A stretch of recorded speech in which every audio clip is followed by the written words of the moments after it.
औज़ुबिल्लाहि बिस्मिल्लाहिर्रहमानिर्रहीम। हाय डियर्स, कैसे हैं आप सब? I expect that you are fine.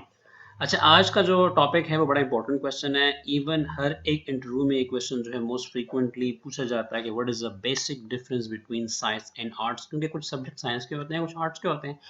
तो इसको आप अक्सर स्टूडेंट कंफ्यूज ही हो जाता है, इसको डिस्क्राइब करने से कासिर हो जाता है। तो इसको लेटेस्ट वर्जन के ऊपर जो है वो अगर आप डिफाइन करें, क्योंकि काफ़ी एग्जाम्पल है कि साइंस क्या है, लेकिन आप उसको लेटेस्ट जो है वो एग्जाम्पल दें।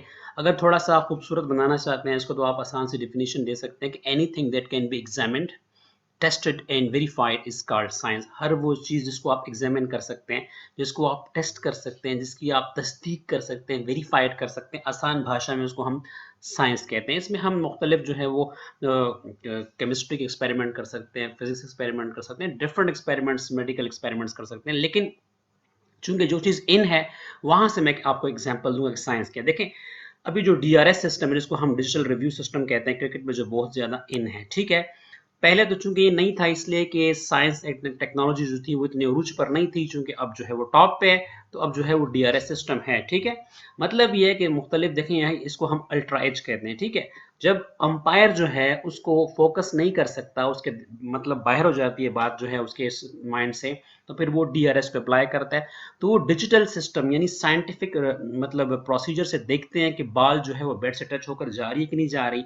तो मतलब ये है कि आप इसको एग्जामिन भी कर रहे हैं, आप इसको टेस्ट भी कर रहे हैं, आप इसको वेरीफाई भी कर रहे हैं कि आउट है नॉट आउट है। This is the best example of science, ठीक है। हर वो चीज जिसको आप एग्जामिन कर सकते हो, जिसको आप टेस्ट भी कर सकते हो, जिसको आप वेरीफाई भी कर सकते हो, उसको आप साइंस कहते हैं, ठीक है।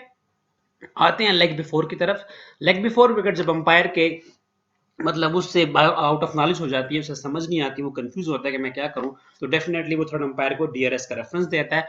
तो वहां पे फिर वो इसको बिल्कुल साइंटिफिक प्रोसीजर पे जज करते हैं कि बाल जो है वो आया विकेट्स को हिट कर रही है कि नहीं कर रही, ऑन पिच जो है वो डिलीवर हुई है कि नहीं हुई, ठीक है।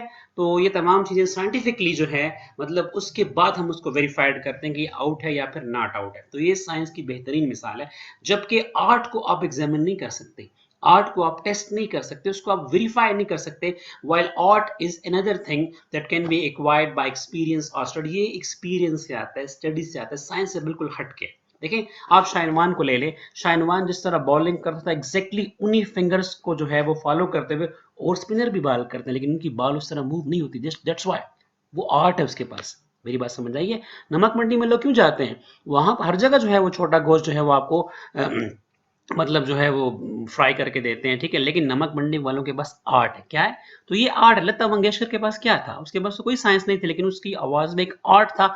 आर्ट को आप कॉपी नहीं कर सकते, आर्ट को आप वेरीफाई नहीं कर सकते। मतलब वो चीज जो आपको नजर आती है और आप उसको कॉपी कर सकते हो, वो तो साइंस है, लेकिन आर्ट को आप कॉपी नहीं कर सकते, ठीक है। वो एक आसान सी मुझे फनी मिसाल याद आ गई है। किसी ने पोस्ट लगाई हुई थी फेसबुक पे कि जो अपने दिल का ऑपरेशन करवाना चाहता है वो आ जाए, इसलिए कि मैंने यूट्यूब से इसको जो है वो लर्न कर लिया है। मतलब यूट्यूब में आपको जो है वो हर एक चीज बताते हैं कि हम हार्ट का ऑपरेशन कैसे करते हैं, लेकिन आप उसको 20वीं दफा भी ऑब्जर्व करने के बाद भी वो ऑपरेशन आप नहीं कर सकते, बिकॉज ऑफ दैट वो एक आर्ट है, ठीक है मेरी जान।